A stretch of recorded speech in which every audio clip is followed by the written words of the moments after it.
सबक पढ़ फिर सदाकत का, अदालत का, शुजाअत का, लिया जाएगा काम तुझसे दुनिया की इमामत का। अल्लामा इकबाल की ये शायरी, ये लाइनें इंसान या फिर एक स्टूडेंट को एक विजन देती है कि आपको किस डायरेक्शन में जाना है। या मैं ऐसे कहूँ कि अल्लामा इकबाल एक बेहतरीन उस्ताद थे। कौन होता है एक उस्ताद? वो जो एक बच्चे की ही नहीं बल्कि एक मुल्क, एक कौम के फ्यूचर को शेप करता है। इसी फ्यूचर में एक ऐसी चीज होती है जिसे हम कहते हैं पब्लिक सर्विस। और ये पब्लिक सर्विस करना एक अपने आप में एक एजाज है। लेकिन जो इन पब्लिक सर्वेंट्स को तैयार करे, उनका क्या मकाम होगा, वो क्या सोचते हैं, कैसे काम करते हैं, क्या माइंडसेट रहता है, आज इसी के बारे में हम बात करेंगे। मेरे साथ आज इसी दुनिया के एक शाहकार हैं, one of the masters and one of the founders of an institution, जहां पर ऐसे बहुत सारे शाहकार पैदा हुए हैं जो अभी पब्लिक सर्विस में हैं। ओवैस सर, बिकॉज इनके नाम के साथ सर नहीं लगाया तो गुस्ताखी होगी और हिमाकत भी आप कह सकते हैं। मेरे साथ ओवैस सर हैं जो कि एजुकेटर हैं, जो कि एक एंटरप्रेन्योर है, एमबीए की हुई है इन्होंने और स्टूडेंट्स को पब्लिक सर्विस के लिए तैयार करते हैं। Founder of exceptional IAS academy, जो एकेडमी का नाम है वैसा इनका एक्सेप्शनल काम भी है। अस्सलाम वालेकुम ओवैस साहब, वेलकम टू द वालेकुम पॉडकास्ट। अस्सलाम। Thank you so much. आपने मुझे इनवाइट किया है, बहुत बहुत शुक्रिया आपका। और आई होप कि मैं इस प्लेटफॉर्म से अपने मैसेजेस अपने स्टूडेंट तक पहुंचा सकूं। हम बात करते हैं पब्लिक सर्विस की, हम बात करते हैं एजुकेशन की, और इसी बीच में आपने अपनी लाइफ में एक ऐसा डिसीजन लिया कि मुझे एक ऐसा इंस्टीट्यूशन तैयार करना है जहां मैं पब्लिक सर्विस को या फिर कॉम को कुछ दूं। What was the idea, what was the thought process behind this? अगर आप मुझसे ये पूछ रहे हैं कि मैंने स्टार्ट कैसे किया, हम्म। स्टार्ट थोड़ा सा वेगली हुआ है। हम्म। स्टार्ट हुआ है कि जब मैं दिल्ली में अपना पढ़ाई करने गया था, दिल्ली जामिया से मैं पढ़ा हुआ हूँ। ओके। और बी इकोनॉमिक्स किया, देन एमबीए किया वहाँ से। हम्म। कोई ज़्यादा मतलब, हालाँकि दिल्ली जामिया मिलिया इस्लामिया जैसे बड़े इंस्टीट्यूशन में पढ़ा हुआ हूँ, बट पब्लिक सर्विसेज की तरफ इतना रुझान मेरा था नहीं। ओके। या हो सकता है कि मैं बहुत ज़्यादा कॉन्फिडेंट नहीं था कि मैं इन सर्विसेज को कर सकूँ, हम्म। और इतना ज़्यादा अवेयरनेस भी नहीं था। हम्म। एमबीए करने के बाद या ड्यूरिंग एमबीए ओनली एक अपॉर्चुनिटी मुझे मिली, हम्म। जो मेरे उस्ताद रहे हैं, जिन्होंने मुझे काम एक्चुअली सिखाया है। उनका नाम ए के मिश्रा सर हैं, okay.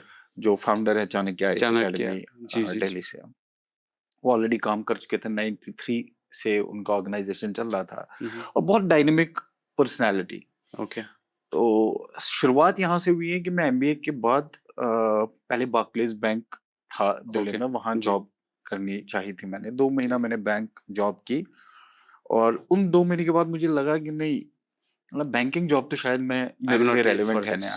I am not meant for this, और this is not my cup of tea. Okay. तो 2 महीने के बाद मुझे एक अपॉर्च्युनिटी किसी ने दी कि भाई उस जगह पे आप जाओ, इंटरव्यू दो, हम्म। और देखो कैसे जाता है, क्योंकि हम्म। इंटरव्यूज बहुत दे रहा था मैं इन दिनों। हम्म।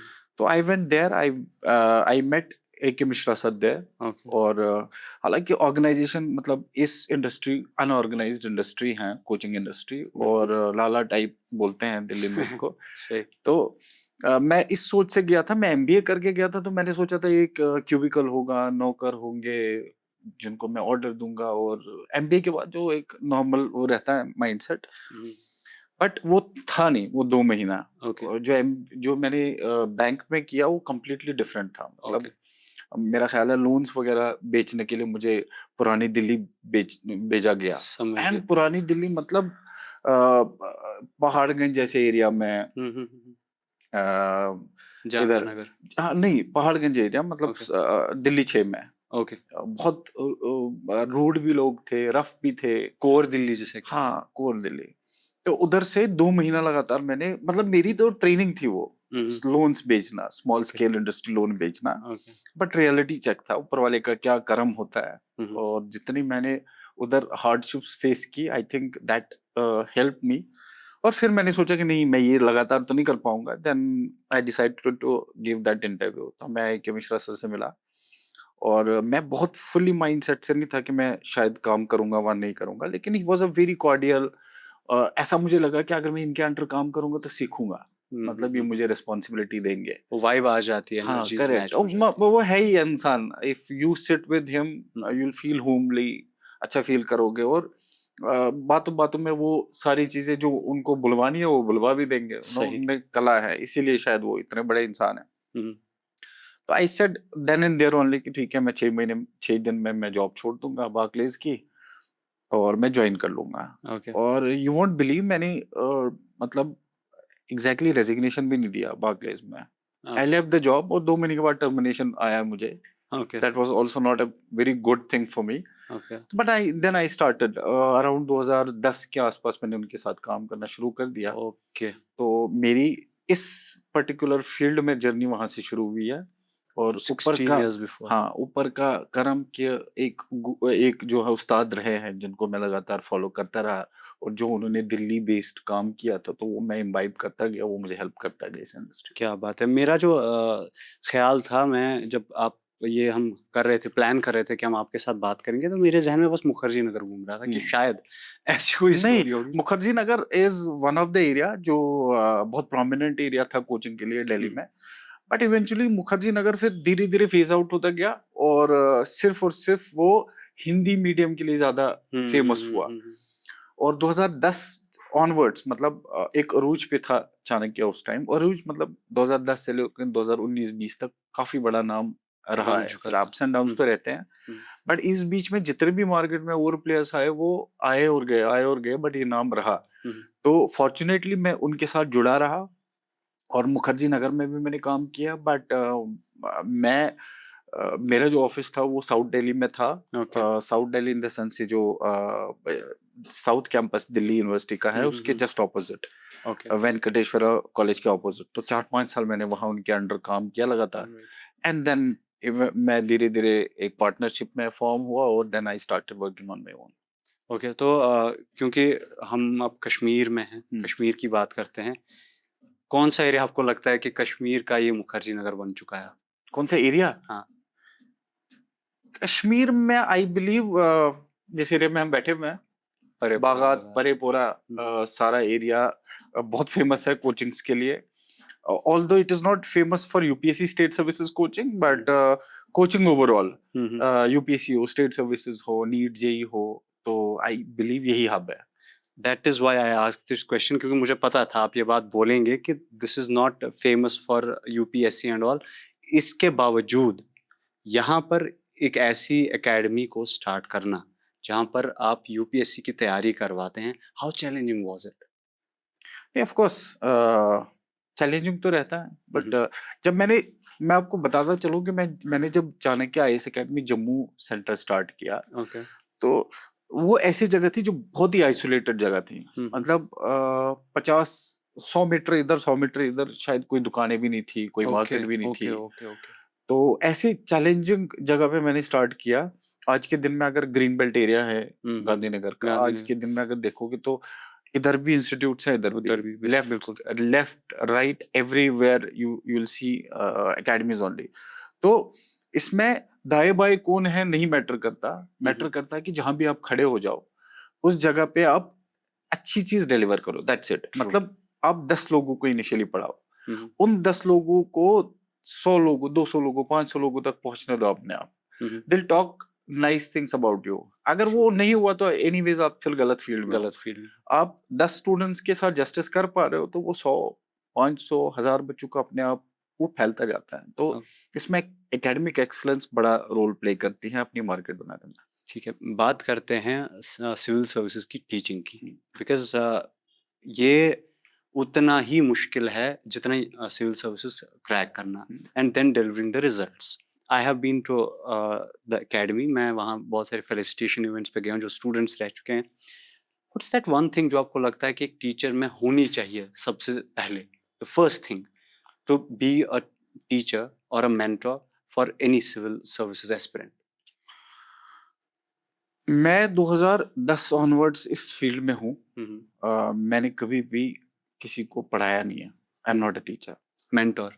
मेंटोर हूँ मैं वही कह रहा हूँ। मैं जगह जगह जो बच्चे लैग करते हैं, जगह जगह जो टीचर्स कभी लैग करते हैं, तो उनको ऑब्जर्व करके मैं एक मॉड्यूल तैयार करता हूँ।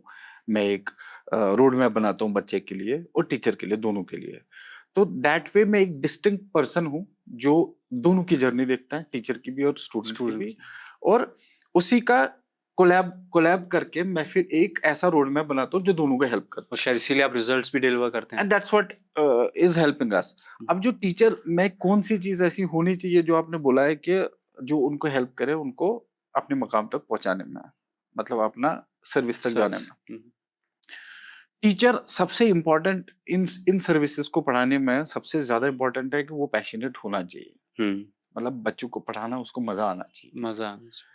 एक तो वो, मतलब पैशन से उसको पढ़ाना चाहिए, सिर्फ पैसे और बाकी सारी, of course money is also important, but उसमें एक ड्राइव होना चाहिए कि मुझे बच्चों को हेल्प करनी है। दिस इज सही। वन ऑफ दोज थिंग्स जो आपको अटमोस्ट प्रायोरिटी होनी चाहिए। मैं सारे टीचर्स को बोलता हूँ ये, सही। वही आप में एक ड्राइव होना चाहिए कि आपको ये पता होना चाहिए कि मुझे बच्चों को हेल्प करनी है।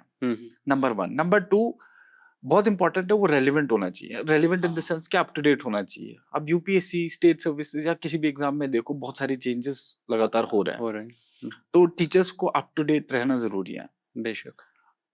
टाइम के लिए पंक्चुअल होना चाहिए, मेंटोरशिप करते रहना चाहिए, और जो हम बोलते हैं हैंड होल्डिंग प्रोग्राम होता है, तो जब टीचर बच्चे को पढ़ाना शुरू कर दे, तब से जब तक वो एग्जाम पास ना करे तब तक उसका हाथ थामे रहना, that is very important. And now for the sake of students, कि ये जो क्वालिफायर्स होते हैं, जो विक्टर्स होते हैं, क्या अलग करते हैं वो? मतलब क्यों वो पास होता है? हाँ। There are good number of things जो उनमें एक्स फैक्टर प्लीज। होते हैं। जब भी किसी को, मेरा सुन के, जब भी किसी को ये एक्चुअली देखना हो कि ऐसा होता है कि नहीं, आप 4-5-6 टॉपर्स को सुनो, यूपीएससी के टॉपर्स को सुनो जो पिछले 2020 से लेकर 26 तक रहे होंगे। जब उनका टॉक तो होगा ही होगा गूगल में, उसमें यूट्यूब में, जब उनका टॉक आप सुनोगे तो उसमें 3-4 चीजें हैं जो बहुत कॉमन आप पाओगे उसमें। आप बेशक लिखो बुक पे कि क्या क्या उन्होंने बोला है, उसमें 3-4 चीजें। एक सबसे इंपॉर्टेंट है, वो ये है कि कंसिस्टेंसी इसमें होनी चाहिए। ओके। मतलब the day you start preparing for UPSC till the date you qualify UPSC, बिल्कुल। आपको किसी भी सूरत में गिव अप नहीं करना। दूसरी चीज कि आपको रेगुलर पढ़ना है। मतलब आप आज पढ़े और 1 महीने तक फिर आपने डिस्करेज हो गए किसी चीज से, किसी ने किया, फिर 1 महीना आपने पढ़ाई छोड़ दी, फिर 1 महीने के बाद आपको लगा नहीं मुझे दोबारा करना चाहिए, फिर आपने 2 महीना और पढ़ाया, फिर 10 दिन आपने गैप किया, ऐसा नहीं चलता इसमें। तो आपको बेशक आप छोटे छोटे स्टेप्स लो। आज आपने अगर 10 चैप्टर पढ़े हैं, कल एक ही चैप्टर पढ़ा है, ठीक है, दैट्स ओके। ट्रू। बट कल एक चैप्टर पढ़ना है, परसों 2 चैप्टर पढ़ो। मतलब हो सकता है कि जिगजैग जाए आपकी प्रिपरेशन का लेवल, ये एक जैसा जाएगा नहीं, बट दैट्स ओके। सिर्फ ख्याल ये रखना है कि आपको डिसकंटिन्यू या डिस्करेज होके इसको किताबें बंद करके महीना 2 महीने गैप नहीं लेना चाहिए। That is very important. Too, आपको बहुत स्मार्टली पढ़ना है इसमें। स्मार्ट स्टडी, क्योंकि आज की जनरेशन बड़ी स्मार्ट है, तो 8-10 महीने 12 महीने की कोचिंग करके या खुद पढ़ के क्वालिफाई करते हैं लोग। ओके। सिर्फ उनके उसमें ये होता है कि उनको एक पर्टिकुलर गाइड होता है जो उनको हेल्प कर रहा होता है, उसको पकड़ के बैठते हैं। दूसरा ये कि उन्होंने बेसिक बेसिक बुक्स पे फोकस किया होता है। ओके। मतलब इंटरनेट जैसी चीज है हमारे पास एक तरीके से नॉलेज का समंदर है। ट्रू। यूपीएससी आईएएस बनने के लिए सब कुछ है इंटरनेट पे, बट हमें ये नहीं पता कि कौन सी चीजें हमें पिक करके चूज करनी और पढ़नी है। बिल्कुल। तो वो चूज करना आना चाहिए। That's also very that's important. Where mentor comes in. Correct. And guide, of course guide is also important. Be under one guide, आप डीरेल नहीं हो सकते हो इसमें। ओके। 21 से लेके 32 तक जनरल कैटेगरी का टाइम होता है, 6 अटेम्प्ट्स होते हैं। 21 से लेके 32 में जितना जल्दी आप क्वालिफाई करो उतना अच्छा है, और वो जल्दी क्वालिफाई करने में आपको हेल्प मेंटोर करेगा, गाइड करेगा। अदरवाइज आपने बहुत सारे लोगों को सुना होगा, वो बोलते हैं कि मैंने तो खुद तैयारी की है, मैंने कोई कोचिंग नहीं ज्वाइन की है, मैंने इंटरनेट से पढ़ा है, मैंने उससे पढ़ा है। बट इसमें हो सकता है उस इंसान को 3-4 साल लगे होंगे, लेकिन अगर किसी ने गाइड साथ रखा है तो उसका वो 2-3 साल का जर्नी 1 साल में हो सकता है। आपका टाइम कम लगेगा उसको तैयार करने में। बिल्कुल सही बात। आप आई एम नॉट श्योर कि मूवीज देखते हैं आप? 12th देखते फेल हैं? एक मूवी हाँ आई देखिए, थी। बिल्कुल देखिए। बिल्कुल। जब मैंने भी वो मूवी देखी थी, मेरा भी मन किया था कि मैं शिकार हूँ यूपीएससी। अब why am I saying this? क्योंकि ये जो डिसकंटिन्यूटी की बात आपने की, मेरे साथ होता है, मैं वो कैटेगरी हूँ जिसको डिसकंटिन्यू हो गया। बट बहुत सारे स्टूडेंट्स ऐसे होते हैं जो कि, ये मैं क्यों 12th फेल के एग्जांपल दे रहा हूँ, उसमें भी बहुत सारे ऐसे स्टूडेंट्स थे जो कि या तो प्रेशर में या तो देखा देखी में आ जाते हैं कि हमें यूपीएससी करना है। करेक्ट। एंड ऐसे स्टूडेंट्स का फिर होता नहीं है, फिर एंजाइटी, स्ट्रेस, डिप्रेशन, और फिर बोलते हैं कि it's the toughest exam and all, whatever it is. But ऐसे स्टूडेंट्स को आप कैसे देखते हैं? How do you counsel them? मतलब जिस दिन आपने ये सोचा कि मुझे ऐसी सर्विसेज की तैयारी करनी है ना, उस दिन आपको ज़हनी, मेंटली कंप्लीटली तैयार रहना होगा। मतलब ये आपको वो कोई मूवी थी ना उसकी, सलमान खान की, जिसमें वो बोलता है कि लाइफ जो है ऐसा पंच देगा जो आपको गिरा देगा। मतलब हाँ, कई बार ऐसे सुल्तान। पंचेस, सुल्तान, कई बार आपको पंचेस पड़ेंगे कि आप जमीन पे गिरोगे, लेकिन हिम्मत वो पंच खाने में नहीं, हिम्मत है कि वापस उठ के दोबारा तैयार करने में। Come back. वो कब होता है? जब आप इनिशियल स्टेज पे तैयारी के मूड में होते हो, व्हेन यू बिल्कुल। Decide that I have to go for this, आपको हर एज देखना पड़ेगा। मतलब हर साइड में स्वॉर्ड होगा, हर साइड में एजेस होंगे इसमें, और मतलब आग का दरिया डूब के जाना है। अगर इस मेंटालिटी से चलोगे तो फिर आप डिमोटिवेट नहीं होंगे। अगर होंगे तो एक दिन के लिए डिमोटिवेट होंगे, अगले दिन आप पढ़ने लगोगे। इनकंसिस्टेंट नहीं हो सकते हो। पहली दिन से डिसाइड करना है मुझे इसमें खूब सारा टाइम देना है, और अननेसेसरी चीजों को इवेल्युएट नहीं करना है। मतलब कंपटीशन बहुत है, नहीं होगा तो क्या होगा। ऐसा भी होता है ना कि इंसान सोचता है कि यार बहुत टफ एग्जाम है, इंडियाज मोस्ट डिफिकल्ट एग्जाम, अगर नहीं हो, एक तो डिफिकल्ट है, अगर नहीं होगा तो क्या होगा। 21 से लेके 32 तक अपना उम्र ऐसा होता है कि जिसमें जोश होता है, और जब आप ऐसे एग्जाम में करने लगोगे तो आपको साइड वाले और दिखते हैं, वो किसी ने शादी कर ली, किसी ने अच्छी जॉब ले ली, कोई घूम रहा है, तो वो पैरेलली दुनिया चल रही होती है। तो आपको ये ध्यान रखना है कि हर वो मुमकिन कोशिश दुनिया की होगी जो आपको डिमोटिवेट करेगी और वापस डिस्करेज करेगी। बट आपको उन सारी चीजों से बचना है। वो डे वन से अपने आप को एक बाउंड्री बनानी है माइंड में, कि ताकि आपको कोई डिमोटिवेट या डिस्करेज ना करे। तो सर हम बात क्योंकि इस मूवी की कर ही रहे हैं 12th फेल की, इसमें एक चैप्टर ये भी दिखाया था इन्होंने जहाँ फाइनेंसेस एक बहुत इंपॉर्टेंट रोल प्ले करती है, और ये बहुत ही गरीब होता है बच्चा, येट ही क्वालिफाइज, एंड ऐसी बहुत स्टोरीज हैं हमारे पास। How important are finances while you are doing this UPSC civil services की तैयारियां? मैं समझता हूँ कि यूपीएससी या स्टेट सर्विसेज जैसे एग्जाम को कोई तैयारी करता है ना, तो उसका माइंडसेट स्ट्रांग होना बहुत ज्यादा जरूरी है। मतलब क्यों मैं ऐसा बोल रहा हूँ? Where there is a will there is a way. True. मतलब आपको इंस्टीट्यूशंस जो है हेल्प भी करेंगे, आपको एनजीओज भी हेल्प करेंगे, आप पार्ट टाइम जॉब करके खुद कमा के खुद भी कर सकते हो। ट्रू। मतलब there are an number of ways जिसमें आपको मतलब हर्डल नहीं बनेगा ये। सही। अगर 12th फेल आप मूवी बोल रहे हो, उसमें आप देखो कि क्या, किस सूरत में उसने कहाँ कहाँ काम नहीं किया है। आटे की मिल में काम किया है, दिन रात काम किया है, 2 घंटा 3 घंटा उसने सोया होगा, मेहनत करके पैसे कमा के फिर कोचिंग में दिया है। मतलब he did not ask anybody to help, या किसी दोस्त ने हेल्प की होगी। तो वो जर्नी का किसी भी पॉइंट पे उस मूवी में, उसकी जर्नी में कोई रुकावट तो पैसा कभी बना ही नहीं। तो पैसा शुड नॉट बी समथिंग जिसकी वजह से इंसान सोचे कि मैं कर नहीं सकता।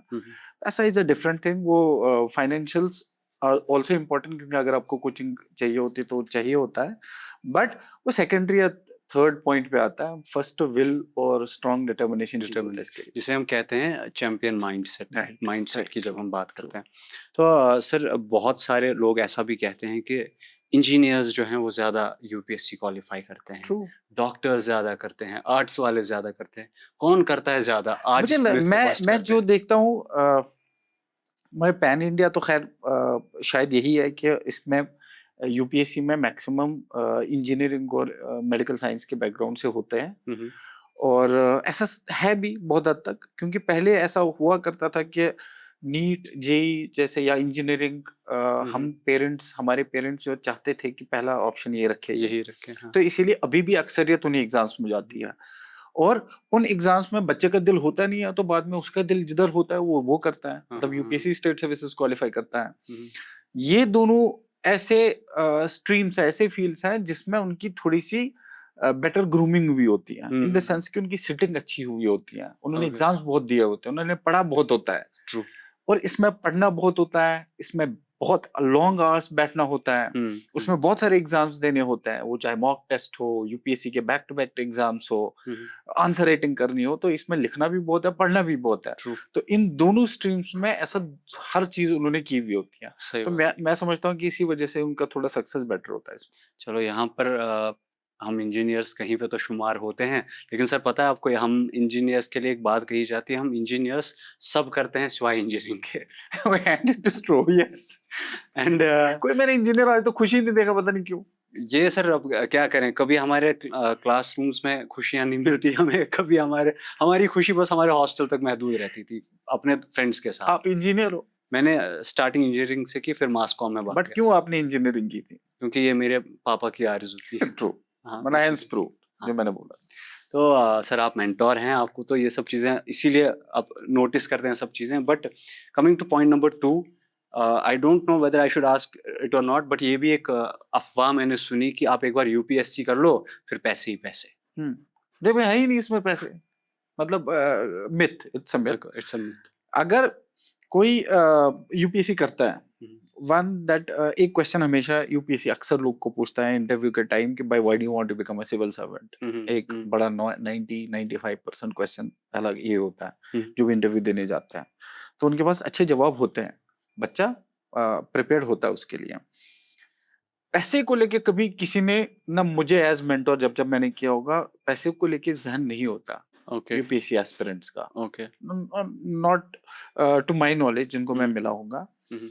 ऑफ कोर्स इसमें फाइनेंशियल स्टेबिलिटी है, मतलब इसमें एक सर्टेन अमाउंट ऑफ मनी मिलता है, इसमें highest level of job security है, ओके, इसमें बच्चा अगर यूपीएससी क्वालिफाई करता है तो highest level of sense of satisfaction मिलता है, ओके। इसमें जॉब की डाइवर्सिटी ऐसी है कि हर फील्ड में, मतलब अगर आप डीसी श्रीनगर हो तो आपको इंजीनियरिंग पार्ट भी यहाँ देखना है, पीएचडी पार्ट भी देखना है, मेडिकल साइंस भी देखना है यहाँ का, तो इसमें वैरायटी खुल जाती है, मतलब आपको मजा आता है हर फील्ड में लोगों को डील करना।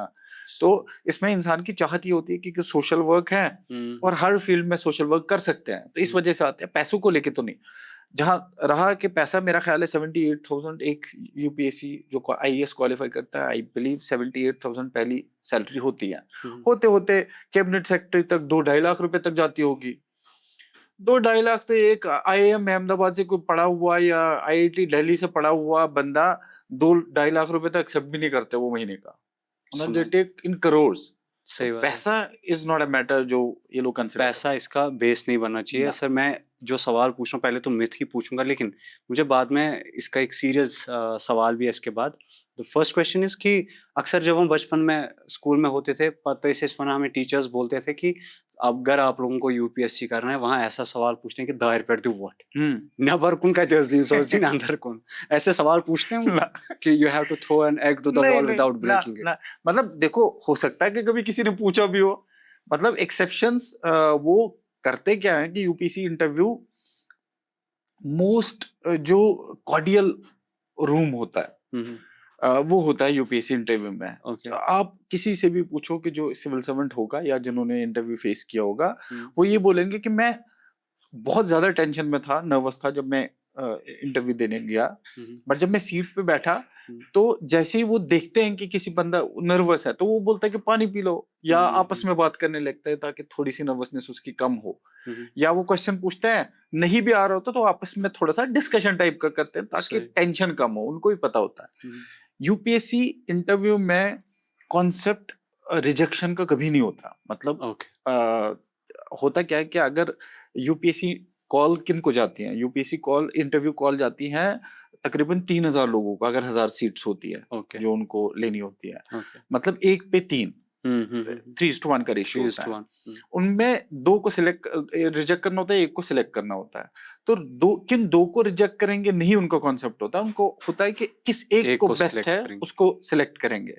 तो नेचुरली वो ऐसी किसी भी कंडीशन में इंसान को वो ऑलरेडी पता होता है कि वो स्वेट कर रहे होते हैं, बेचारे घबराए हुए होते हैं, तो वो घबराने वाली सिचुएशन ऐसे डालते नहीं है। बट हाँ, पेशेंस टेस्ट करते हैं, कंपोजर टेस्ट करते हैं, बॉडी लैंग्वेज टेस्ट करते हैं, किसी कोई क्रिटिकल सिचुएशन दे देंगे, उस सिचुएशन में कैसे वो डील करेगा वो टेस्ट करते हैं। कोई ऐसे क्वेश्चंस पूछेंगे जो वो सर्टेन होते हैं कि इसको नहीं आएगा, उसको ना बोलना आना चाहिए। ओके, तो ऐसी कोई सिचुएशन वो क्रिएट नहीं करते कि जिसमें पैनिक क्रिएट हो जाए। ठीक है। क्योंकि हमें एक टीचर ने बोला कि जब मैंने इंटरव्यू दिया, वो इंटरव्यू तक गए थे, तो उन्होंने मुझे बोला कि आप दरवाज़ा बंद करना भूल गए, दरवाज़ा बंद करो। उसने बोला वो तो पानी सज रहे दरवाज़ा हाँ, बंद करने के लिए। उन्होंने कहा वहीं से निकल जाओ, क्यों यू आर गोइंग ना टू ना बी ऐसा ये मुझे नहीं मैं लगता बेल ऐसा। बजानी थी। मैं तब से सोच रहा हूँ कि भाई यार ये इंटरव्यू, इसीलिए आपने तो जवाब अब दे ही दिया, बिकॉज़ माय क्वेश्चन वाज़ कि क्या होते हैं, क्या इसमें होता है ऐसा कोई कि most commonly asked questions FAQs होते हैं कुछ इसके? हाँ, होते हैं ना, जैसे मैंने बोला आपको कि मतलब बहुत जो कॉमन क्वेश्चन होता है कि भाई क्यों बनना चाहते हो सिविल सर्वेंट? अगर आप इंजीनियर हो, जैसे आप हुँ, ने तैयारी की, आप चले गए, आप इंजीनियर हो, सिविल इंजीनियर हो, तो वो आपको इससे रिलेटेड क्वेश्चन पूछेंगे क्या, या आईआईटी दिल्ली से आप पढ़े हुए हो, वो बोलेंगे यार इतना सारा पैसा हमने ऑलरेडी खर्च किया सरकार ने आप पे, हुँ, हुँ, हुँ। और इस नौकरी को छोड़ के आप अब ये वाली नौकरी ले रहे हो, जब यही करना था तो उधर क्यों गए, हाँ, किसी हाँ, की हाँ। सीट खाई। हाँ, हाँ, हाँ, मतलब हाँ। ऐसी सिचुएशनल क्वेश्चंस कर कर सकता है वो, सकते हैं। बट मतलब वो मोस्टली उनका तरीका ये रहता है, क्योंकि आप स्मार्ट होने चाहिए। हुँ, हुँ, अगर हुँ। आपने इंजीनियरिंग करके वहाँ ऐसा क्वेश्चन उन्होंने किया तो आपको पता होना चाहिए मुझे जवाब क्या देना है। ट्रू। बहुत इंपॉर्टेंट है, प्रेजेंस ऑफ माइंड वो चेक करते हैं। हुँ, हुँ। तो मुझे लगता है कि एक अगर सिविल सर्विसेज कोई तैयारी करता है तो इन सारी चीजों की ऑलरेडी वो तैयारी कर रहा होता कर है। रहा होता है। आईपीएस, आईएफएस, आईएएस, तीनों में से क्या ज़्यादा फ़ैसिनेट करता है आपको?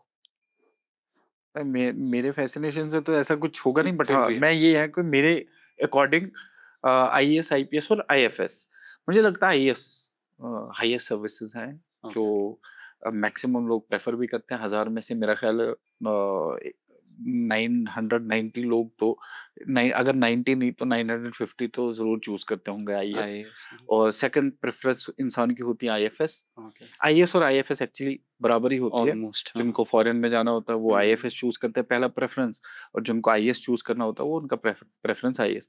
हाँ, किसी की फैसिनेशन पुलिस सर्विसेज की तरफ होती है, उनके माँ बाप में कोई होता है, हुँ, पेरेंट्स हुँ। में कोई होता है, तो जिनको वर्दी चाहिए होती है वो भी कुछ लोग होते हैं कि जिनको पहला प्रेफरेंस आईपीएस। तो आई वुड प्रेफर, अगर किसी को अच्छी जॉब करनी है, अच्छा सोशल वर्क करना है, तो IAS would be the best platform to do it. Okay. मेरा खुद का पर्सनल फ़ैसिनेशन हमेशा से, अगर मैं देता, तो it would have been IFS. Foreign तो सर्विस। और आजकल कुछ ज़्यादा ही। बट गिवन द जियोपॉलिटिक्स जो चल रही है, but my question now is कि अब बहुत सारे लोग ऐसे हैं जो रह जाते हैं। इनफैक्ट मेजॉरिटी लोग तो रह ही जाते हैं। व्हाट इज़ दैट पॉइंट जहाँ पर एक इंसान को समझ जाना चाहिए कि भाई बस मेरे से नहीं हो पाएगा?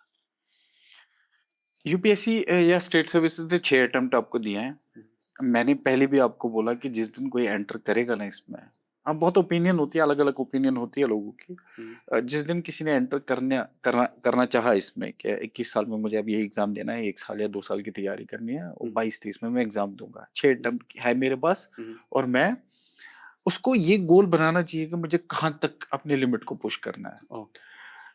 इस एग्ज़ाम को डील करने में कुछ गलतियाँ बच्चा करता है। हुँ, हुँ, वो ये है कि वो रियलिटी को फेस नहीं करता। ट्रू। मतलब इसमें कितने लोग का होता है, कितने लोग का नहीं होता, पता होना चाहिए आपको। हुँ, हुँ, हुँ, आप अपने आप को बेहतर जानते हो, किस हद तक आप अपने आप को पुश करते हो, वो भी आपको पता होना चाहिए। ट्रू।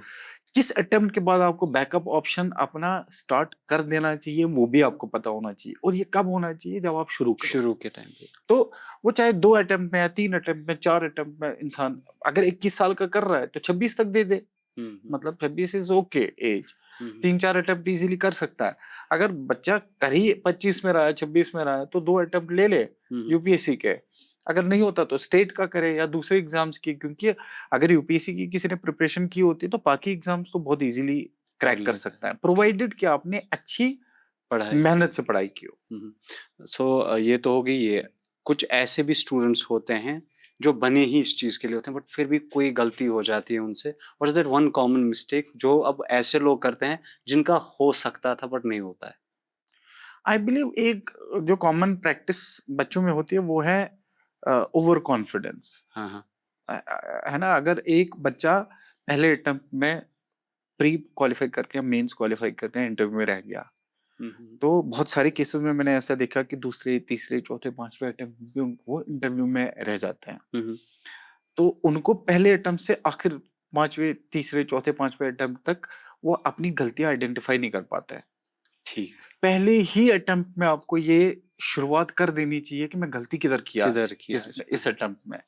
और हर अटेम्प्ट चलते हर अटेम्प्ट में आपको सिर्फ और सिर्फ अपनी गलतियां खोजनी है। Learning from mistakes. हाँ, और बट गलती ये है कि अपने अलावा बाकी सब पे ब्लेम करते हैं बच्चा हाँ, हाँ, कि एक्स फैक्टर, मैं उस दिन बीमार था, कोच ने गलत बता दिया, उस दिन करंट अफेयर्स नहीं आया, सिलेक्शन बोर्ड ही करप्ट है, 10 चीजें उल्टी सीधी। ट्रू, नहीं, वो गलत है। आप ये देखो कि वेदर आंसर राइटिंग कम कर रहे हो आप करंट अफेयर्स कम ठीक किया हुआ आपने, आपने जिस दिन आपका एग्जाम था उस दिन आपने पेपर कोई क्वेश्चंस तो नहीं छोड़े हैं। अगर कोई क्वेश्चंस आपने छोड़े, क्यों छोड़े हैं? मतलब आंसर राइटिंग की कमी हो सकती है। आंसर राइटिंग अच्छी है तो शायद आपके जहन में इमीडिएट थॉट्स नहीं आ रहे हैं, मतलब मसल मेमोरी नहीं डेवलप हुई है, कोई ना कोई गलती हुई होती है। होती है। तो उन गलतीज को आइडेंटिफाई करना होता है। बट आई बिलीव जो 1 2 3 अटेम्प्ट में प्री मेंस और इंटरव्यू में मोस्टली मैंने देखा है कि जो रह रहे होते हैं वो अपनी पुरानी गलती नहीं ढूंढते, ये भी सही बात है। अच्छा, वो किस्मत को कोस रहे होते हाँ, एक शायद पता नहीं ये मिथ है कि फैक्ट है कि जम्मू के बच्चे जो हैं वो ज्यादा क्वालिफाई करते हैं। हैं। नहीं, फैक्ट है। ऐसा क्या है उधर जो हम में नहीं है कि वो ये कर पाते हैं? ये मैं जानना चाहता हूँ। नहीं, ऐसा मतलब रिसेंट ईयर्स में हुआ है। ओके, हाँ, क्यों? It is happening now. Exact reasons तो मैं नहीं बताऊंगा या बता पाऊंगा वो, मतलब कुछ रीजंस लेकिन बताऊंगा आपको। एक जो अब आपने ट्रेंड देखा होगा, बहुत मेजर जो सेटबैक कश्मीर वैली में in terms of better result है, वो एक कि इसमें स्टूडेंट का पार्टिसिपेशन इन एग्जाम्स में कम है, कम हो गया है। नंबर 1। नंबर 2, जो जम्मू रीजन है पीर पंजाल में, रिसेंटली उनको एसटी कैटेगरी दी गई है। हाँ, हाँ, हाँ। तो ST2 है, ST2 में का मेजर रोल है बच्चों का। नंबर 1 एक sense of confidence. Okay, number 2 कि मतलब एक माहौल से क्रिएट किया हो गया है पीर पंजाल में, जैसे ओके। पुंछ राजौरी जैसे रीजन्स में जिनमें ST2 मिला है। हमेशा से बच्चों को ये रहता है कि अगर मेरे पास कैटेगरी है तो मेरे पास एक एज रहता है। ओके, तो जो वहाँ का बच्चा है ना वो ज्यादा प्रिपेयर करने लगा। हाँ, वो भी 12th ऑनवर्ड्स ही, 12वीं से अब शुरू कर दिया। माँ बाप ने भी उनको थोड़ा और प्रिपेयर करवाना शुरू करवाना कर शुरू दिया है। कर दिया। अब देखो, अगर अभी डिफरेंस आपको दिख रही है ना, ये डिफरेंस बढ़ती जाएगी आने वाले टाइम में, क्योंकि वहां जहन थोड़ा इसकी तरफ ज्यादा जा रहा ज्यादा है। चल रहा है। और एक चीज मैं बताता चलूं कि एक कम्युनिटी है, आई बिलीव राजस्थान में, राजस्थान में ये मेनली मीनाज। ओके, जब इस साल नेक्स्ट ईयर आप 27 में लिस्ट देखो ना, तो अगर आपको याद रहे, आप उस लिस्ट में देखना मीना एक कैटेगरी हो। कैटेगरी है, एक जात है। आप देखना कि मीनाज मोस्ट ऑफ द केसेस में हर टॉपर्स में भी दिखेगा, 100 में, 200, 3 में कहीं ना कहीं आपको मीनाज दिखते रहेंगे। है क्या, छोटा सा ट्राइब है, छोटा सा कम्युनिटी है वो। और ऐसा बोला जाता है कि सबसे ज्यादा अगर किसी कम्युनिटी में यूपीएससी, आईएएस या आईपीएस या बड़ी सर्विसेज में, वो उसी कम्युनिटी से है, मीनाज से। ओके, ओके, और मतलब उनके पास एसटी है ऑफ कोर्स, बट इतना ज्यादा मेहनती लोग हैं कि उनको लगता है कि इसके अलावा हमारे पास कोई ऑप्शन है नहीं। जो मुझे अब दिख रहा है कि पीर पंचाल में ऐसे ही होना है, ओके, उनको दिखेगा हमारे पास इसके अलावा ऑप्शन है नहीं। है नहीं। तो यही एक रीजन है कि जिसकी वजह से, एंड ऑफ कोर्स 19 के बाद थोड़ा सा चीजें डीरेल हो गई, जो जम्मू एंड कश्मीर में दोनों जगह पे वो भी थोड़ा सा इशू इसमें क्रिएट कर गया। बच्चे थोड़ा सा डिस्करेज्ड हो गए, although it is not happening now. बच्चा धीरे धीरे तैयारी कर रहा है। और उसके बाद एक इम्पॉर्टेंट पॉइंट है कि अवेयरनेस नहीं है। हाँ, कश्मीर वैली में मुझे और बाकी सारे जितने भी एजुकेशनिस्ट हैं यहाँ कश्मीर वैली में, हमें हर स्कूल में, हर कॉलेजेस में, हर जगह हमें गैदरिंग्स करनी चाहिए और उनको इन सर्विसेज के बारे में बताना चाहिए। तो जितना ज्यादा पार्टिसिपेशन होगा उतना अच्छा रिजल्ट है। रिजल्ट आएगा। आपके साथ कभी ऐसा होता है कि किसी स्टूडेंट को देख लिया, आपकी गाड़ी रुक गई वगैरह, कोई स्टूडेंट अब आपका है एंड ही इज देयर, अरे ये तो सर है। एज ऑफिसर, हाँ, हाँ हाँ होता है। एक अलग फीलिंग होती होगी ना ये। प्राउड है, मतलब हमें क्या ही करना होता है। अगर कोई मान लो कई बार DYSP है, और जैसे एक बार हुआ कि मैं उधर था, मुझे अमृतसर जाना था और थोड़ा सा नाका लगा हुआ था, रात का टाइम था, तो जैसे मैं सांबा क्रॉस कर रहा था तो नाका लगा हुआ था, सारे लोग को रोक रहे थे, तो डीवाईएसपी हमारी स्टूडेंट थी, मेरी स्टूडेंट थी, तो जैसे उसने देखा दूर से, फिर थोड़ा सा एस्कॉर्ट करवाया और मुझे बाहर निकलवाया अरे वहां क्या से बात और आगे बढ़ाया। तो एक अलग लेवल का सेटिस्फेक्शन तो वो चीज देती वो किंग से बड़ा किंग मेकर होता है वाली फीलिंग आई है। होगी आपकी भी। सर हम हमारे शो की एक रीत है, कश्मीरी टेस्ट करते हैं। हिमाकत करूंगा मैं आपसे कश्मीरी टेस्ट करने की। इसका ऐसा है कि ये यूपीएससी वाला टेस्ट तो नहीं है, बहुत सिंपल है। हम आपको कश्मीर के अराउंड कोई सवाल पूछते हैं जिसका आपको जवाब देना होता है।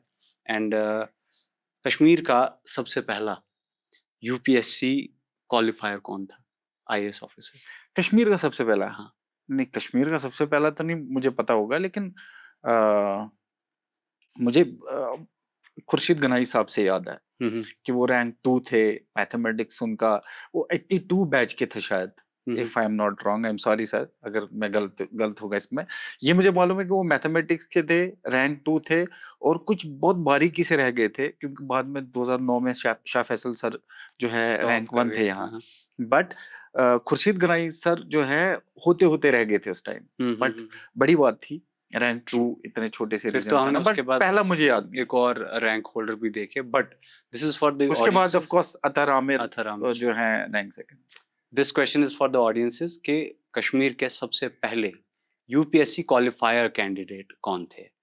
मैं आपको ऑफ कैमरा बाद में बताऊंगा कि मुझे क्या पता है, बट सवाल क्योंकि हम कश्मीर के रिलेटेड इसलिए पूछते हैं, पहले तो हम चाहते हैं कि लोग जानें कश्मीर के बारे में। दूसरा ये कि अक्सर हम लैंग्वेज के बारे में पूछते हैं कि इस करो कोशिश ज़बान प्रमोट, मगर कैसे ऑडियंस वाइडर होती है तो उर्दू में बात करनी पड़ती है। ठीक। But coming back to the topic, हम कश्मीर के सिविल सर्विसेज ट्यूशंस की बात करते हैं। What are the main subjects जो बच्चे को पहले से ही अपने 11th-12th से ही जिनको चूज करना चाहिए या जिनसे रुझान ज़्यादा रखना चाहिए, सो दैट कल को जब ये एग्जाम में बैठता है तो थोड़ा वो इसको हेल्पिंग हैंड मिल जाए, ईज आउट हो जाए एग्जाम्स को क्वालिफाई करने में। मतलब थोड़ा कॉन्ट्रडिक्शन होगा, जैसे हमने इंजीनियरिंग की बात की थी और अब जो मैं बोलूंगा there is little bit of contradiction between these to.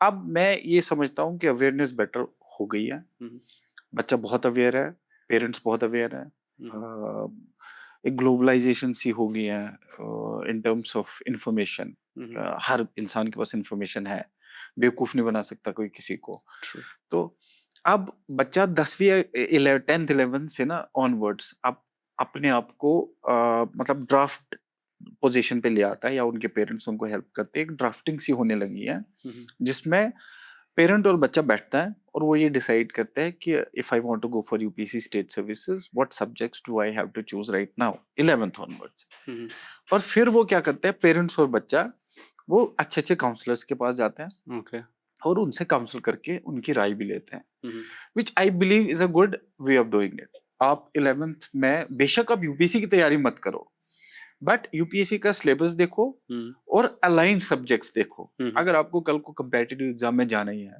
हम्म, और आपको अगर आपको एकेडमिक्स में ही जाना है तो आप मनचाहा सब्जेक्ट आप ले सकते हो। okay, अगर आपको कंपेटिटिव एग्जाम में जाना है तो आप ऐसे सब्जेक्ट्स लो जो कल को आपको सिलेबस में काम आए। true, ग्रेजुएशन भी हो जाएगी और यूपीएससी क्वालिफाई भी होगा। तो अब 11th ऑनवर्ड्स मुझे लगता है आपको सब्जेक्ट चूज करने चाहिए। 12th onwards if you are financially well, अगर आपके पेरेंट्स आपको सपोर्ट करते हैं, आपको लगता है कि आपको कोचिंग तैयारी कर लेनी चाहिए हम्म, ग्रेजुएशन के साथ साथ, तो आप 12th ऑनवर्ड्स तैयारी कर सकते हो। बेशक। क्योंकि ये जो हम सब्जेक्ट्स की बात करते हैं, मैंने सोचा था कि बेकार, तो मैंने सबसे पहली किताब जो खरीदी थी वो थी पॉलिटी, क्योंकि मुझे लगता था कि लक्ष्मीकांत। जिसको हाँ, ये आ गया, जिसको इतना समझ आ गया वो यूपीएससी कर गया। बट उसकी वजह से क्या हुआ, I started understanding the Jio politics. तो फिर जब मैंने वो चीजें समझी, मैंने कहा मुझे यूपीएससी करना ही नहीं। कहीं तो फायदा हुआ ना। हाँ, ठीक है, आपने ये चीज बोली, अच्छा किया, क्योंकि नहीं तो मैं इस पॉइंट पे वैसे भी आ रहा था। हाँ, मुझे ऐसा लगता है, I personally feel now that I have been in this industry for around 16 year, जो मेरी अभी तक की नॉलेज है, जो मैं समझ पाया इस फील्ड में, वो ये कि यूपीएससी की तैयारी इररेस्पेक्टिव ऑफ कल को आपको बच्चे को क्या कराना है, आप यूपीएससी की तैयारी करा लो।